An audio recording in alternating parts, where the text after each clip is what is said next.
നമസ്കാരം മാന്യ പ്രേക്ഷകരെ, വലിയ സ്നേഹ നമസ്കാരം.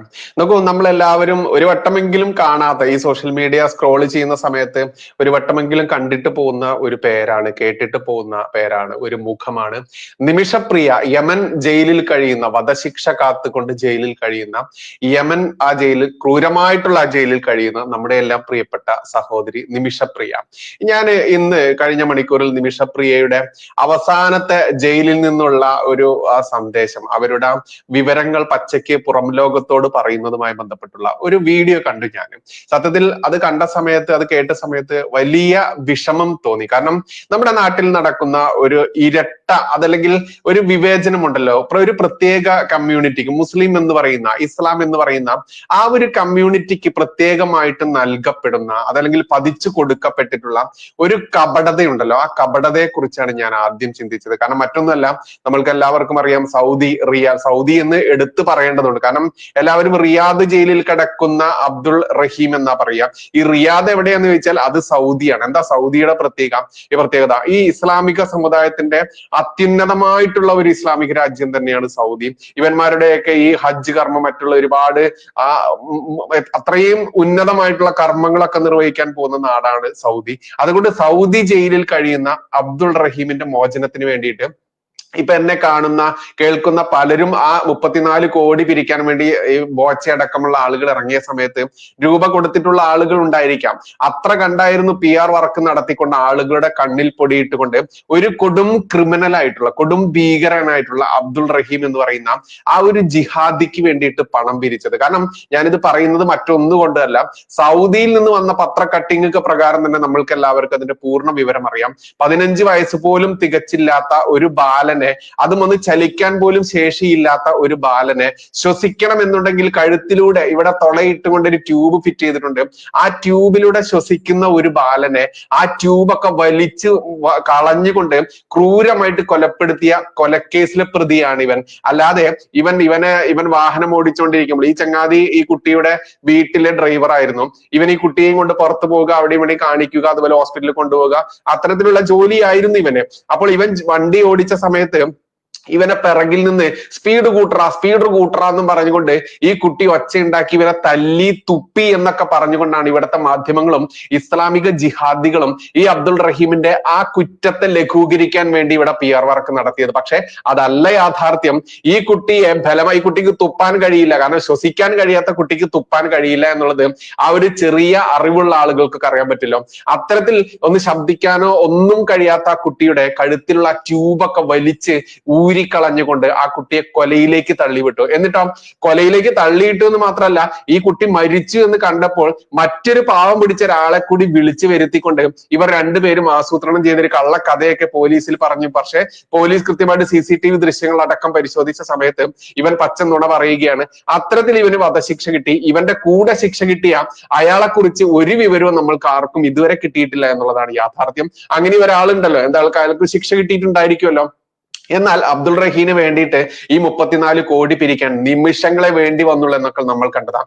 എന്നാൽ ഇവിടെ നോക്കൂ, ഈ നിമിഷപ്രിയ എന്ന് പറയുന്ന നമ്മുടെ സഹോദരിയെ, അവരെ സംരക്ഷിക്കാനും അവരെ രക്ഷപ്പെടുത്താനും എന്തേ ഇതുപോലെയുള്ള വലിയ PR വർക്കുകളൊന്നും നടക്കാത്തത് എന്ന് ചോദിക്കുമ്പോഴാണ് അവർ ഒരു യുവാവിനെ കൊന്നു. മാത്രമാണോ, ഇവരെ കല്യാണം കഴിച്ച ഒരു യമനിയെ കൊന്നു എന്നൊക്കെ പറഞ്ഞിരിക്കുന്നത്. പക്ഷെ അതിലെ യാഥാർത്ഥ്യങ്ങൾ എന്താണ് എന്ന് മാധ്യമങ്ങളോ അതല്ലെങ്കിൽ ആരും പുറത്തു വിട്ടിട്ടില്ല എന്നുള്ളതാണ് യാഥാർത്ഥ്യം. അതുകൊണ്ടാണ് ഞാൻ ഇത് ശ്രദ്ധിച്ചത്. എന്താണ് നിമിഷപ്രിയയുടെ ഈ അവസാനത്തെ വാക്കുകൾ, എന്താണ് അവരവിടെ ചെയ്ത കുറ്റം എന്നൊക്കെ ഒരു മാധ്യമവും വ്യക്തമായിട്ട് പറയാത്തത് കൊണ്ടാണ് മാധ്യമങ്ങൾ ഇനി ഒളിപ്പിച്ചു വെച്ച ഈ നിമിഷപ്രിയ എന്ന് പറയുന്ന നമ്മുടെ സഹോദരിക്ക് നീതി കിട്ടുമോ ഇല്ലയോ എന്നുള്ളത് സെക്കൻഡറി ആണ്. അവരുടെ വധശിക്ഷയൊക്കെ ശരിവെച്ചുകൊണ്ട് അവർക്ക് വധശിക്ഷയിലേക്ക് അവർ ഓരോ ദിവസവും നടന്നെടുത്തുകൊണ്ടിരിക്കുകയാണ്. അവർക്കുമുണ്ട് ഭർത്താവും കുഞ്ഞും ഒക്കെ വീട്ടിൽ. ആ കുഞ്ഞൊക്കെ തന്റെ അമ്മയെ കാണാൻ വേണ്ടി ഇതാ തന്റെ അമ്മയെ കൊല്ലാൻ പോകുന്നു. അതും ഒരു ഭീകര രാജ്യം, ഒരു മുസ്ലിം രാജ്യം. സൗദിയും ഒരു മുസ്ലിം രാജ്യം. ഇത്തരത്തിൽ ഈ മുസ്ലിം രാജ്യങ്ങളിൽ ഒരു ഹിന്ദു ആയിക്കോട്ടെ ക്രിസ്ത്യാനി ആയിക്കോട്ടെ അവർ അനുഭവിക്കുന്ന ആ തീക്ഷ്ണത ഈ പറയുന്ന നിമിഷപ്രിയ അനുഭവിച്ചതിലുണ്ട്. അവരുടെ അടുത്ത് തെറ്റ് പറ്റിയോ അല്ലെങ്കിൽ ഒരു കൊലപാതകം നടത്താൻ പറ്റുമോ എന്നുള്ളതൊന്നും നമ്മൾ ആരെയും ന്യായീകരിക്കുന്നൊന്നുമില്ല. അവരുടെ അടുത്ത് തെറ്റ് പറ്റിയിട്ടുണ്ടായിരിക്കാം. പക്ഷെ അവരുടെ ഭാഗവും നമ്മൾ കേൾക്കേണ്ടതുണ്ട്. അല്ലാതെ ഈ അബ്ദുൾ റഹീം എന്ന് പറയുന്ന കൊടും ക്രിമിനലായ ക്രൂരനായിട്ടുള്ള ആ സുഡാപ്പിയെ രക്ഷിക്കാൻ വേണ്ടി കണ്ണും അരയും തലയും മുറുക്കി ഇറങ്ങി കോടിക്കണക്കിന് രൂപ പിരിച്ചു കൊടുത്ത് ഒരു ജിഹാദി, ഒരു കൊടും ഭീകരനെ ഈ കേരളത്തിലേക്ക് പ്രതിഷ്ഠിക്കുമ്പോൾ നിങ്ങൾ അറിയണം ഈ നിമിഷപ്രിയ അവിടെ എന്താണ് അനുഭവിച്ചതെന്നും അവർ ചെയ്ത തെറ്റെന്തെന്നും അറിയേണ്ടതുണ്ട്. അതുകൊണ്ട് ആ വാർത്തയുടെ ആ ഓഡിയോ ഞാൻ നിങ്ങളിവിടെ കേൾപ്പിക്കുന്നുണ്ട്. കാരണം ആ വീഡിയോ ഇവിടെ ഇടാൻ പറ്റില്ല, കോപ്പിറൈറ്റ് പ്രശ്നങ്ങളൊക്കെ ഉള്ളത് കൊണ്ട്. അതുകൊണ്ട് ആ ഓഡിയോ നമ്മൾക്ക് ഇവിടെ ഒന്ന് കേട്ട് നോക്കാം. യമൻകാരനായ പങ്കാളിയെ വെട്ടിനുറുക്കി കഷ്ണങ്ങളാക്കി വാട്ടർ ടാങ്കിൽ തള്ളിയവൾ എന്നാണ് നിമിഷപ്രിയയെ എല്ലാവരും വിശേഷിപ്പിക്കുന്നത്. എന്നാൽ താൻ നേരിട്ട ക്രൂര പീഡനങ്ങൾ വെളിപ്പെടുത്തി സംഭവത്തിന്റെ യഥാർത്ഥ വശം വിവരിക്കുകയാണ് നിമിഷപ്രിയ. സനയിലെ ജയിലിൽ നിന്നും പ്രമുഖ ഓൺലൈൻ മാധ്യമത്തോടാണ് നിമിഷ മനസ്സ് തുറക്കുന്നത്. എപ്പോൾ വേണമെങ്കിലും പട്ടാളക്കാർ വന്ന് മരണത്തിലേക്ക് വിളിച്ചു കൊണ്ടുപോകാം. മനസ്സിൽ നിറയെ ഭീതിയുണ്ടെങ്കിലും എവിടെ നിന്നെങ്കിലും തനിക്കായി ഒരു ശുഭവാർത്ത എത്തുമെന്ന പ്രതീക്ഷയിലാണ് നിമിഷ ഇപ്പോൾ. സനയിലെ ജയിലിൽ നിന്നും നിമിഷപ്രിയയുടെ വാക്കുകൾ ഇങ്ങനെ: കോട്ടയം കുറുവിലങ്ങാട് നഴ്സിംഗിന് പഠിച്ച ശേഷം 2008 നഴ്സായി യമനിലെത്തുന്നത്. എല്ലാ പെൺകുട്ടികളെയും പോലെ വീട്ടിലെ സാഹചര്യങ്ങൾ കൊണ്ടാണ് അവസരം ലഭിച്ചപ്പോൾ ഇവിടേക്ക് എത്തിയത്. 3 വർഷം ജോലി ചെയ്ത ശേഷം 2011 നാട്ടിൽ തിരികെ എത്തി വിവാഹം കഴിച്ചു. 2012 ഭർത്താവിനൊപ്പമാണ് വീണ്ടും സനയിലെത്തുന്നത്. അവിടെ അദ്ദേഹം വെൽഡറായി ജോലി ചെയ്തെങ്കിലും സാമ്പത്തികമായി കാര്യമായ നേട്ടമില്ലാതായതോടെ ഒരു ക്ലിനിക്ക് തുടങ്ങാൻ തീരുമാനിക്കുകയായിരുന്നു. അങ്ങനെയാണ് ജോലി ചെയ്തിരുന്ന ക്ലിനിക്കിൽ ചികിത്സയ്ക്കായി എത്തുമായിരുന്ന തലാൽ അബ്ദു മെഹദി എന്ന യമൻ പൗരനുമായി പരിചയത്തിലാകുന്നതും അദ്ദേഹത്തോട് ക്ലിനിക്ക് തുടങ്ങുന്ന കാര്യം സംസാരിക്കുന്നതും. അദ്ദേഹത്തിന്റെ കുടുംബവും ഇതേ ക്ലിനിക്കിൽ തന്നെയായിരുന്നു ചികിത്സ തേടിയിരുന്നത്.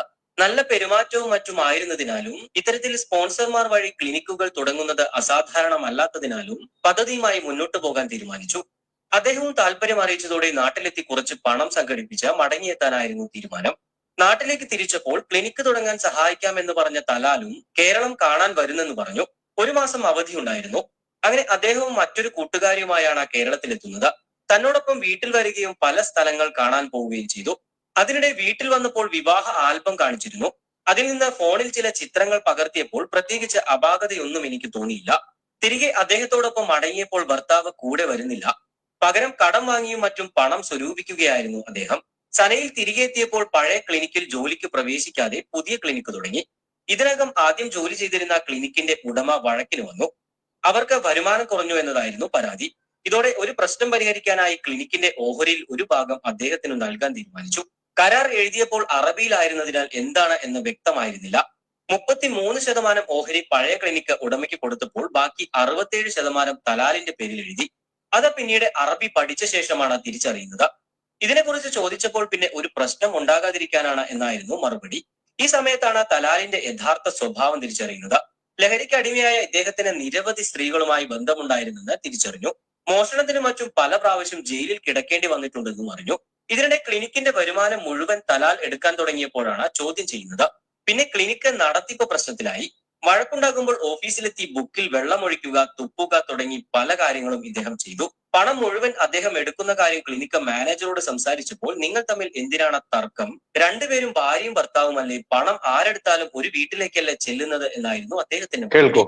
നാട്ടിലെത്തിയപ്പോൾ ഞങ്ങൾ വിവാഹിതരായി എന്നായിരുന്നു അദ്ദേഹം എല്ലാവരോടും പറഞ്ഞിരുന്നത്. അത് അങ്ങനെയല്ലെന്ന് പറഞ്ഞപ്പോൾ അദ്ദേഹം ചില ചിത്രങ്ങൾ കാണിച്ചെന്ന് പറഞ്ഞു. പണം നഷ്ടപ്പെടാൻ തുടങ്ങിയതോടെ ക്ലിനിക്കിന്റെ ലാഭം സ്വർണമാക്കി ഒരു ലോക്കറിൽ സൂക്ഷിച്ചു. പിന്നീട് ഇതും ഇദ്ദേഹം തട്ടിയെടുക്കുകയായിരുന്നു. ഭാര്യയാണെന്ന് എല്ലാവരോടും പറഞ്ഞപ്പോൾ ഇക്കാര്യം അടുത്തു താമസിക്കുന്ന ഒരു ഷെയ്ഖിനോട് പറഞ്ഞു. അദ്ദേഹം വിശ്വസിച്ചിരുന്നത് നാട്ടിൽ പോയപ്പോൾ വിവാഹം കഴിച്ചു എന്നായിരുന്നു. ഇതോടെയാണ് സനയിൽ ലോക്കൽ പോലീസിനെ സമീപിച്ച് പരാതി അറിയിച്ചത്. വിവാഹ തട്ടിപ്പ് പരാതിപ്പെട്ടതോടെ അവിടുത്തെ നിയമപ്രകാരം 16 ദിവസം രണ്ടുപേരും കസ്റ്റഡിയിലായി. ജയിലിൽ കിടന്ന മറ്റാരുടെയോ സഹായത്തോടെ അദ്ദേഹം വ്യാജ വിവാഹ സർട്ടിഫിക്കറ്റ് ഉണ്ടാക്കിയതോടെ കാര്യങ്ങൾ മാറി മറിഞ്ഞു. കോടതിയിൽ വിവാഹ ഫോട്ടോ എന്ന പേരിൽ ഭർത്താവിനൊപ്പം നിൽക്കുന്ന ഫോട്ടോ എഡിറ്റ് ചെയ്തു വെച്ചതും കേരള യാത്രക്കിടെ എടുത്ത ചിത്രങ്ങളും ഹാജരാക്കി. വിവാഹ സർട്ടിഫിക്കറ്റ് കാണിച്ചതോടെ കോടതിയും തെറ്റിദ്ധരിക്കപ്പെട്ടു. ഞങ്ങൾ ഭാര്യ ഭർത്താക്കന്മാരാണ് എന്നായിരുന്നു കോടതി വിധി. ഇതിനിടെ ഭർത്താവിനെ വിളിച്ച കാര്യങ്ങൾ പറയാൻ ശ്രമിച്ചുകൊണ്ടേയിരുന്നു. 20 സിം കാർഡെങ്കിലും അതിനുവേണ്ടി എടുത്തു. അദ്ദേഹം എല്ലാം ഒടിച്ച് നശിപ്പിക്കുകയായിരുന്നു. ജയിലിൽ നിന്ന് പുറത്തു വന്ന ഇദ്ദേഹത്തിന്റെ വീട്ടുകാരോട് കാര്യങ്ങൾ പറഞ്ഞെങ്കിലും അവരും അത് വിശ്വസിച്ചില്ല.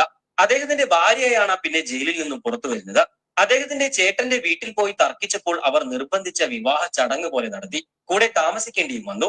അതിനിടെ പാസ്പോർട്ട് അദ്ദേഹം സ്വന്തമാക്കി. മാനസികമായും ശാരീരികമായും പീഡനങ്ങളായിരുന്നു. പിന്നെ പ്രകൃതി വിരുദ്ധ ലൈംഗിക പീഡനത്തിനായിരുന്നു അദ്ദേഹത്തിന്റെ ശ്രമം. വീട്ടിലിരുന്ന കൂട്ടുകാരെ വിളിച്ചു വരുത്തി അവരോടൊപ്പം കൂട്ടമായി ശരീരം പങ്കുവെക്കുന്നതിനും നിർബന്ധിച്ചു. അതിനിടെ അദ്ദേഹത്തിന്റെ ഉപദ്രവം ശക്തമായി കൊണ്ടിരുന്നു. പാതിരാത്രിയിലും വീട്ടിൽ നിന്ന് ഇറങ്ങി ഓടേണ്ട സാഹചര്യങ്ങൾ ഉണ്ടായി. പലപ്പോഴും അയൽവാസികളാണ് തന്നെ വലിയ അപകടങ്ങളിൽ നിന്ന് രക്ഷിച്ചിട്ടുള്ളത്.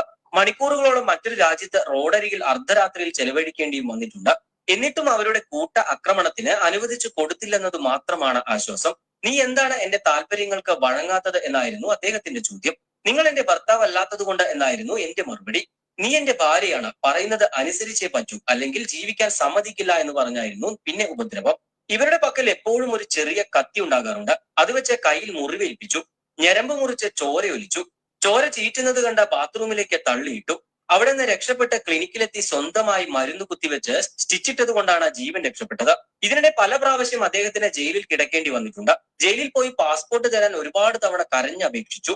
തന്റെ അക്കൗണ്ടിൽ പണം വന്നിട്ടുണ്ട്, അത് എടുക്കാൻ ഒറിജിനൽ പാസ്പോർട്ട് വേണമെന്നും കള്ളം പറഞ്ഞു നോക്കി. എന്നിട്ടും ഒരു രക്ഷയുമില്ല. അതോടെ പാസ്പോർട്ട് നഷ്ടമായെന്ന് കാണിച്ച് എംബസിയെ സമീപിച്ചപ്പോൾ പത്രപരസ്യം നൽകി അപേക്ഷ നൽകണമെന്നായിരുന്നു നിർദ്ദേശം. ഇതും നടക്കാതെ വന്നതോടെ നിരാശയിലായപ്പോഴാണ് ജയിലിൽ വരുമ്പോൾ കാണാറുണ്ടായിരുന്ന ഒരു ഉദ്യോഗസ്ഥൻ സഹായിക്കാമെന്നേറ്റത്. ഇദ്ദേഹത്തെ അനസ്തേഷ്യ നൽകി ബോധം കെടുത്തിയാൽ വാഹനവുമായി വന്ന് എവിടെയെങ്കിലും കൊണ്ടുപോയി ദേഹോപദ്രവം ഏൽപ്പിച്ചും ഭീഷണിപ്പെടുത്തിയും ഡിവോഴ്സിനെ സമ്മതിപ്പിച്ച് ഭാര്യ അല്ലെന്ന് എഴുതി വാങ്ങുകയും പാസ്പോർട്ട് തിരികെ വാങ്ങാമെന്നുമായിരുന്നു തീരുമാനം. ക്ലിനിക്കിൽ നഴ്സായി ജോലി ചെയ്യുന്ന തന്റെ സങ്കടം കാണാറുള്ള ഹനാൻ എന്ന യുവതിയും ഇക്കാര്യത്തിൽ സഹായിക്കാമെന്ന് പറഞ്ഞു. ഇതിനിടയിലാണ് അദ്ദേഹത്തിന് യൂറിൻ ഇൻഫെക്ഷനാണ്, മരുന്ന് വേണമെന്ന് പറയുന്നത്. ഇത് അവസരമായി എടുത്താണ് മയങ്ങുന്നതിനുള്ള മരുന്ന് കുത്തിവെക്കുന്നത്. ആദ്യം മരുന്ന് കുത്തിവെച്ചപ്പോൾ ഇദ്ദേഹം ലഹരി ഉപയോഗിക്കുന്നതിനാൽ കാര്യമായി ഏറ്റില്ല. ഇതോടെ കുറച്ചുകൂടി കൂടിയ മരുന്ന് കുത്തിവെച്ചു. ഈ സമയം ഇയാൾ ഉച്ചത്തിൽ നിലവിളിച്ച് താഴെ വീഴുകയായിരുന്നു. പിന്നീട് ബോധം കെട്ടുപോയി. പൾസ് നോക്കിയപ്പോൾ ഇല്ലെന്ന് മനസ്സിലായി. ഇത് കണ്ട് ഭയന്നു പോവുകയായിരുന്നു. എന്തു ചെയ്യണമെന്നറിയാതെയായി. അപ്പോഴാണ് പിരിമുറുക്കം കുറയ്ക്കാനുള്ള 2 ഡോസ് മരുന്നെടുത്ത് കഴിച്ചത്. ഇതോടെ അർദ്ധബോധാവസ്ഥയിലാവുകയും ചെയ്തു. മാനസിക നിലയിലും പ്രശ്നമുണ്ടായി. താഴെ താമസിച്ചിരുന്ന ഹനാനോട് കാര്യങ്ങൾ പറഞ്ഞു. തനിക്ക് ബോധമില്ലാതിരുന്നതിനാൽ ഹനാലാണ് പിന്നെ കാര്യങ്ങളെല്ലാം ചെയ്തത്. അദ്ദേഹത്തിന്റെ മൃതദേഹം ദൂരെ എവിടെയെങ്കിലും കൊണ്ടുപോയി ഒളിപ്പിക്കാനായിരുന്നു പരിപാടി. സംഗതി അറിഞ്ഞതോടെ സഹായിക്കാമെന്നേറ്റ ജയിൽ ഉദ്യോഗസ്ഥനും കൈമലർത്തുകയായിരുന്നു. സ്വന്തമായി വാഹനത്തിൽ കൊണ്ടുപോകാൻ സാധിക്കാത്തതിനാൽ അവൾക്ക് തോന്നിയ ബുദ്ധിയാണ് കഷണങ്ങളാക്കി വാട്ടർ ടാങ്കിൽ ഒളിപ്പിക്കുക എന്നത്. 3 ദിവസം കഴിഞ്ഞാണ് എനിക്ക് ബോധം കിട്ടിയത്. ഇതോടെ വാട്ടർ ടാങ്കിൽ നിന്ന് മണം വന്നു തുടങ്ങി. ഇങ്ങനെയാണ് സ്ഥലം വിട്ട് മാരിഫ് എന്ന സ്ഥലത്തെത്തുന്നതും 1 മാസം ഒളിവിൽ താമസിക്കുന്നതും. ഇതെല്ലാം നടക്കുന്നത് 2017 ജൂലൈയിലാണ്. വൈകാതെ തന്നെ ഹനാൻ അറസ്റ്റിലായിരുന്നു. ഓഗസ്റ്റിലാണ് ഞാൻ അറസ്റ്റിലാകുന്നത്. അറസ്റ്റിലായതോടെ നാട്ടിൽ വാർത്തകൾ പരക്കുകയും ചെയ്തു. ജയിലിലായെങ്കിലും തനിക്ക് വേണ്ടി കേസ് നടത്താനോ വാദിക്കാനോ ആരും ഉണ്ടായിരുന്നില്ല. യമൻ പൗരൻ എന്ന നിലയിൽ അദ്ദേഹത്തിന്റെ പക്ഷം മാത്രമാണ് എല്ലാവരും കണ്ടത്. അവിടെ നിന്ന് വന്ന വാർത്തകളും ആ രീതിയിൽ തന്നെയായിരുന്നു. ഇതിനിടെ എംബസിയുമായി ബന്ധപ്പെട്ടെങ്കിലും യാതൊരു സഹായവും ലഭിച്ചില്ല. ഒടുവിൽ ജഡ്ജി തന്നെ ഇടപെട്ട ഒരു ജൂനിയർ അഭിഭാഷകനെ തനിക്ക് വേണ്ടി നിയോഗിക്കുകയായിരുന്നു. അദ്ദേഹമാകട്ടെ വേണ്ട രീതിയിൽ കേസ് കൈകാര്യം ചെയ്യുകയും ചെയ്തില്ല. ഇതിനിടെ ഹനാന് കോടതി ജീവപര്യന്തം ശിക്ഷ വിധിക്കുകയും ചെയ്തു. സഹായിച്ച ജയിൽ ഉദ്യോഗസ്ഥൻ ഇപ്പോഴും ഒളിവിലാണ്. കുറ്റക്കാരി എന്ന് കണ്ടെത്തി വധശിക്ഷയാണ് എനിക്ക് വിധിച്ചിരിക്കുന്നത്. മരിച്ചയാളുടെ ബന്ധുക്കൾക്ക് ചോരപ്പണമായി 70 ലക്ഷം നൽകിയാൽ ജീവൻ തിരികെ കിട്ടുമെന്ന് പറയുന്നു. 300 സ്ത്രീകളും 60 കുട്ടികളുമുള്ള ജയിലിലാണ് ഇപ്പോഴുള്ളത്. തന്നെ സഹായിച്ചതിന് ജീവപര്യന്തം ശിക്ഷിക്കപ്പെട്ട യമൻകാരി ഹനാൻ ജയിലിലുണ്ട്. രാവും പകലും പ്രാർത്ഥനകളുമായാണ് ഇപ്പോൾ കഴിയുന്നത്. നോക്കൂ, 70 ലക്ഷം രൂപ മതി എന്നുള്ളതാണ് ഇതിലെ ഒരു ഹൈലൈറ്റ് ആയിട്ട് നമ്മൾ പറയേണ്ടത്. കാരണം എനിക്ക് തോന്നുന്നു 70 ലക്ഷം രൂപ പോലും അവർക്ക് വേണ്ടി കളക്ട് ചെയ്യാൻ പറ്റിയിട്ടുണ്ടാവില്ല. ഇനി അതല്ല, ഇവരുമായി ആശയവിനിമയം നടത്തിയതിനു ശേഷം ഈ കുടുംബത്തിന് ആ ഒരു നഷ്ടപരിഹാര തുക കൈമാറാനോ അവരുമായി സംസാരിക്കാൻ പറ്റിയില്ലേ എന്നും നമുക്കറിയില്ല. പക്ഷെ ഇവിടെ നമ്മൾ ചർച്ച ചെയ്യേണ്ടത് അബ്ദുൾ റഹീം എന്ന് പറയുന്ന കൊടും ഭീകരനായിട്ടുള്ള, കൊടും ക്രിമിനൽ ആയിട്ടുള്ള ആ ദുഷ്ടന് വേണ്ടി ഏതൊക്കെ രീതിയിലാണ് ഇവിടെ ചരടുവലികൾ നടന്നത് എന്ന്. അവിടെ ഒരു കാര്യം മാത്രമേ നമ്മൾ എടുത്ത് പറയേണ്ടതുള്ളൂ. കാരണം ഈ അബ്ദുൾ റഹീം എന്ന് പറയുന്ന ഈ കൊടും ഭീകര, കൊടും ക്രിമിനൽ, കുഞ്ഞിനെ കൊന്ന ആ കൊടും ദുഷ്ടൻ, അവനൊരു മുസ്ലിമാണ്. പിന്നെയോ സൗദി ഒരു മുസ്ലിം രാജ്യമാണ്. അതുകൊണ്ട് ഞമ്മന്റെ ആളുകൾ ഡിങ്കി ഞമ്മന്റെ ആളുകൾ കോംപ്രമൈസ് ആയി എല്ലാം കോംപ്ലിമെന്റ് ആക്കിക്കൊണ്ട് ഈ കൊടും ഭീകരനെ കേരളത്തിന് സമ്മാനിക്കാൻ പോകുന്നു. പക്ഷെ ഈ നിമിഷപ്രിയ ജീവിക്കാൻ വേണ്ടി തന്നെ വേട്ടയാടാൻ നടക്കുന്ന ആ കഴുകനെ അയാളെ കൊന്നതിൽ തെറ്റ് പറയാൻ ഒക്കുമോ എന്നുള്ളത് നമ്മളൊക്കെ ചിന്തിക്കേണ്ടതല്ലേ. നമ്മൾ ഇപ്പൊ ഞാനൊരു സ്ത്രീ ആയിരുന്നു, അല്ലെങ്കിൽ എന്റെ സഹോദരിയാണ്, എന്റെ അമ്മയായിരുന്നു, അല്ലെങ്കിൽ എന്റെ ഒരു ബന്ധു സ്ത്രീ ആയിരുന്നു ഇത്തരത്തിൽ അപകടത്തിൽപ്പെട്ടതെങ്കിൽ ചിന്തിച്ചു നോക്കും. അവരവിടെ അനുഭവിച്ച തീക്ഷ്ണമായിട്ടുള്ള അനുഭവങ്ങൾ ആലോചിച്ച് നോക്കും. ഒരു കാട്ടറബിക്ക് ഇതുപോലെയുള്ള ഒരു ലേഡിയെ കിട്ടിക്കഴിഞ്ഞാൽ എന്തായിരിക്കും ആ കാട്ടുമാക്കാൻ, ആ കാട്ടറബി കാട്ടുക എന്ന് ചിന്തിക്കുന്നവർക്ക് അറിയാൻ പറ്റും ഈ യമൻ ഈ പറയുന്ന ഈ കൊല്ലപ്പെട്ടവൻ എന്തൊക്കെ ദുഷ്ടത്തരമായിരിക്കും ആ സ്ത്രീയോട് കാണിച്ചിട്ടുണ്ടാവുക എന്നറിയാം. കാരണം അവർക്ക് ഓടി ഒളിക്കാം. നമ്മുടെ കേരളത്തിൽ വേണ്ട, നമ്മുടെ ഭാരതത്തിലും ഇനി വേണ്ട മറ്റ് ഈ മുസ്ലിം രാജ്യങ്ങളല്ലാത്ത ഏതൊരു രാജ്യം എടുത്തു നോക്കിയാലും അവിടെ അതിനനുസരിച്ചുള്ള സ്വാതന്ത്ര്യം ഉണ്ടായിരിക്കും. പക്ഷെ ഒട്ടുമിക്ക മുസ്ലിം രാജ്യങ്ങളിലും സ്ത്രീകൾക്ക് എത്രത്തോളമാണ് ഈ പറയുന്ന അവരുടെ സുരക്ഷ ഉറപ്പുവരുത്തുന്നത്, അവരുടെ പക്ഷം നിൽക്കുന്നത് എന്നൊക്കെ വലിയ ചോദ്യം തന്നെയാണ്. കാരണം എന്നും സ്ത്രീകൾ കൃഷിയിടം തന്നെയാണ്. ഈ ഏത് കൂട്ടരാണെങ്കിലും, അത് വലിയ സൗദിക്കാരനായി കഴിഞ്ഞാലും ഈ കേരളത്തിലെ ഈ പറയുന്ന സുഡാപ്പി വർഗത്തിൽപ്പെട്ട സുഡാപ്പികളായി കഴിഞ്ഞാലും ഒക്കെയും ഈ സ്ത്രീകളോടുള്ള പരിഗണന എന്താണെന്ന് നമുക്കറിയാലോ. അതുകൊണ്ട് തന്നെ നിമിഷപ്രിയ എന്ന് പറയുന്ന ആ സഹോദരിക്ക് കിട്ടാത്ത നീതി ഈ അബ്ദുൾ റഹീമിന് കിട്ടിയത് കൊണ്ട് തന്നെയാണ് ഈ ഒരു വിഷയം നിങ്ങളിലേക്ക് എത്തിക്കണം എന്ന് എനിക്ക് തോന്നിയത്. കാരണം നമ്മൾ എല്ലാവരും നിമിഷപ്രിയയെ യമൻ പൗരനെ കൊന്ന് വാട്ടർ ടാങ്കിൽ കഷ്ണങ്ങളായി ഒളിപ്പിച്ച എന്ന കൊടും ഭീകര ലേബലിലാണ് അറിയുന്നത്. എന്നാലോ ഒരു കുരുന്നിനെ ശ്വാസം വലിക്കാൻ പോലും, കുഴലിട്ട് അനങ്ങാൻ പോലും പറ്റാത്ത ഒരു കുരുന്നിനെ, ആ കുഞ്ഞിനെ നോക്കാൻ ഏൽപ്പിച്ച ദുഷ്ടനായിട്ടുള്ള അബ്ദുൾ റഹീം ആ കുട്ടിയുടെ കഴുത്തിൽ ശ്വസിക്കാൻ വേണ്ടി വെച്ചിട്ടുള്ള ആ ഉപകരണം വലിച്ചെറിഞ്ഞുകൊണ്ട് ആ കുട്ടിയെ കൊന്ന് തള്ളിയപ്പോൾ അതിനെ ന്യായീകരിച്ചുകൊണ്ട് അവനെ രക്ഷിക്കാൻ, ആ ഭീകരനെ രക്ഷിച്ച് ഇനി ഈ നാട്ടിലേക്ക് കുടിയിരുത്തിക്കൊണ്ട് അവന് കൊട്ടാര സദൃശ്യമായ വീടും അവന് ജീവിക്കാനുള്ള വകകളും നൽകാൻ വേണ്ടി ഇവിടുത്തെ ലുലു മുതലാളിയായിട്ടുള്ള ജൂസഫ് അലി അടക്കമുള്ളവർ രംഗത്ത് വരുമ്പോൾ ഇവിടത്തെ ആ ഒരു ഇരട്ടത്താപ്പുണ്ടല്ലോ, അത് കൃത്യമായിട്ട് നമ്മൾ അറിയേണ്ടതുണ്ട്. അതുകൊണ്ടാണ് ഈ വീഡിയോ ഈ സഹോദരൻ, ഇത് ഒരു സഹോദരൻ ഇട്ട ഓഡിയോ ആണ്, ആ ഓഡിയോയുടെ വീഡിയോ ആണ് എനിക്ക് കിട്ടിയത്. ഇത് ഏത് ചാനലിൽ വന്ന വീഡിയോ ആണെന്ന് എനിക്ക് അറിയില്ല കേട്ടോ സത്യത്തില്. എന്തായാലും ആ ഓഡിയോ പ്രകാരം ആ ചാനൽ പ്രസിദ്ധീകരിച്ച ആ ചാനലിനോട് വലിയ നന്ദിയോടെയാണ് നമ്മളിവിടെ ഈ ഓഡിയോ കേൾപ്പിച്ചത്. കാരണം ഇത് ആരുടേതെന്ന് അറിയാത്തത് കൊണ്ടാണ്, അല്ലെങ്കിൽ ആ ചാനലിന്റെ പേര് പറയുന്നതിലൊന്നും നമുക്ക് ബുദ്ധിമുട്ടില്ല. കാരണം ഒട്ടേറെ ചാനലുകൾ ഇത്തരത്തിലുള്ള സത്യങ്ങൾ പച്ചയ്ക്ക് വിളിച്ചു പറയുന്ന ചാനലുകൾ ഉയർന്നു വരേണ്ടതിന്റെ അത്ര വലിയൊരു സാഹചര്യത്തിലാണ് നമ്മുടെ പ്രത്യേകിച്ച് ഈ കേരളം പോയിക്കൊണ്ടിരിക്കുന്നത്. മറ്റൊട്ടേറെ സംസ്ഥാനങ്ങളിലും ഈ ഭീകരന്മാരെ കൃത്യമായിട്ട് തിരിച്ചറിഞ്ഞുകൊണ്ട് മുന്നോട്ട് പോകുമ്പോൾ ഇവിടെ മതേതരം എന്നും പറഞ്ഞുകൊണ്ട് ഈ ഇവറ്റകളെ പരിപോഷിപ്പിക്കുന്ന രീതിയിൽ മാറിയിട്ടുള്ള ഈ നാട്ടിൽ നമ്മൾക്ക് ആർക്കും സംഭവിക്കാവുന്ന ഒരു കാര്യം തന്നെയാണ് ഈ നിമിഷപ്രിയ എന്ന് പറയുന്ന നമ്മുടെ സഹോദരിക്കും സംഭവിച്ചിട്ടുള്ളത്. ഉപജീവനത്തിന് വേണ്ടി, ജീവിക്കാൻ വേണ്ടി ഈ നാട്ടിൽ എല്ലാ ഉപ്പ് തൊട്ട് കർപ്പൂരം വരെയുള്ള സാധന സാമഗ്രികൾക്ക് വില വർദ്ധിപ്പിച്ച് ഒരു സാധാരണക്കാരന് ഇവിടെ ജീവിക്കാനോ വിദ്യാഭ്യാസം നടത്താനോ ഒന്നിനും പറ്റാത്ത ഉതകുന്ന രീതിയിലേക്ക് ഈ കേരളത്തെ വെറും മരുഭൂമിക്ക് തുല്യമാക്കി മാറ്റിയ ഈ നാട്ടിൽ നിന്ന് രക്ഷ നേടാൻ വേണ്ടി വിദേശത്തേക്ക് പോകുന്ന എത്രയോ സഹോദരിമാരും സഹോദരന്മാരും മക്കളും എല്ലാം ഉണ്ട് നമ്മൾക്ക്. അവരിൽ ഒരാളായി കണ്ടുകൊണ്ട് തന്നെ വേണം നിമിഷപ്രിയയെ ഇനി നമ്മൾ കാണാൻ. അല്ലാതെ ഈ ജിഹാദി മാധ്യമങ്ങളും ഈ രാജ്യദ്രോഹ വർഗങ്ങളും ഒക്കെ പ്രചരിപ്പിക്കുന്ന രീതിയിൽ ഒരു യമൻ പൗരനെ കൊന്ന് കഷ്ണങ്ങളാക്കി വാട്ടർ ടാങ്കിൽ ഒളിപ്പിച്ചു എന്ന് മാത്രം നമ്മൾ കേട്ടാൽ പോരാ. അതിന്റെ മറുവശം നിമിഷപ്രിയയുടെ ഭാഗം കൂടിയാണ് നമ്മൾ കേൾക്കേണ്ടതുണ്ട്. മാക്സിമം ആളുകളിലേക്ക് വീഡിയോ എത്തിക്കുക. നന്ദി, നമസ്കാരം. ജയ് ഹിന്ദ്, ജയ് ശ്രീറാം. പ്രേക്ഷകരെ വലിയ സ്നേഹ നമസ്കാരം. ഞാനും ജാമിദ ടീച്ചറൊക്കെ നമ്മുടെ കമ്മ്യൂണിറ്റി പോസ്റ്റിൽ ഒരു പോസ്റ്റ് ഇട്ടിട്ടുണ്ടായിരുന്നു. 2 മാസത്തേക്ക് സാമ്പത്തിക സഹായം ചെയ്യാൻ കഴിയുന്നവർ കടമായിട്ട് തന്നെ സഹായിക്കണമെന്നും പറഞ്ഞുകൊണ്ടും.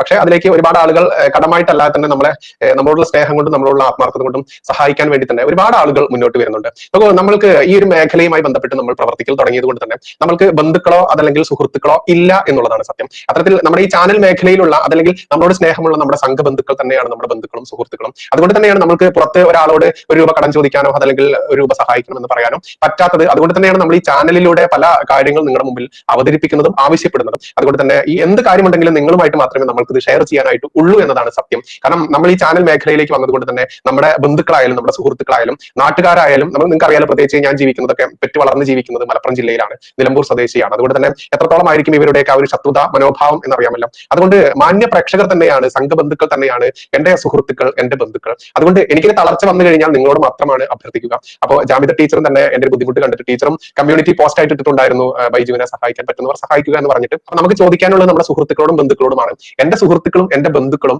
എന്റെ ചാനൽ പ്രേക്ഷകർ തന്നെയാണ്. അപ്പൊ അത് കണ്ടുകൊണ്ടാണ് ജാമിദ ടീച്ചറും കമ്മ്യൂണിറ്റിയിൽ ഒരു പോസ്റ്റ് ഇട്ടത്. അപ്പൊ ഇതിന്റെ ആദ്യ കമന്റ് ആയിട്ട് ഹെൽപ്പ് ചെയ്യാനുള്ള അക്കൗണ്ട് നമ്പറും ഡീറ്റെയിൽസും കൊടുക്കുന്നുണ്ട്. വീണ്ടും പറയാം, എനിക്ക് എന്റെ വ്യക്തമായുള്ള കാര്യങ്ങൾ, അത് സഹായമായാലും അപേക്ഷയായാലും എല്ലാം എനിക്ക് വെക്കാനുള്ളത് മാന്യ പ്രേക്ഷകർക്ക് മുൻപിലാണ്. കാരണം എന്റെ സുഹൃത്തുക്കളായാലും എന്റെ ബന്ധുക്കളായാലും അതെല്ലാം എന്റെ ഈ ചാനൽ പ്രേക്ഷകർ തന്നെയാണ്. അതിലേക്ക് എന്റെ ബന്ധുക്കളായാലും എന്റെ സുഹൃത്തുക്കളായാലും എന്നെ വിട്ടുപോയത് ഈ ഒരു പച്ചയായ യാഥാർത്ഥ്യങ്ങൾ പച്ചയ്ക്ക് തമാശയ്ക്ക് പറയുന്നത് കൊണ്ട് തന്നെയാണ്. അതുകൊണ്ട് സഹായിക്കാൻ പറ്റുന്നവർ ആദ്യ കമന്റ് വാച്ച് ചെയ്യുക, ആദ്യം പിൻ ചെയ്ത് വെച്ച കമന്റ് നോക്കുക എന്ന് മാത്രം വീണ്ടും അഭ്യർത്ഥിച്ചുകൊള്ളട്ടെ. നന്ദി, നമസ്കാരം, ജയ് ഹിന്ദ്, ജയ് ശ്രീറാം.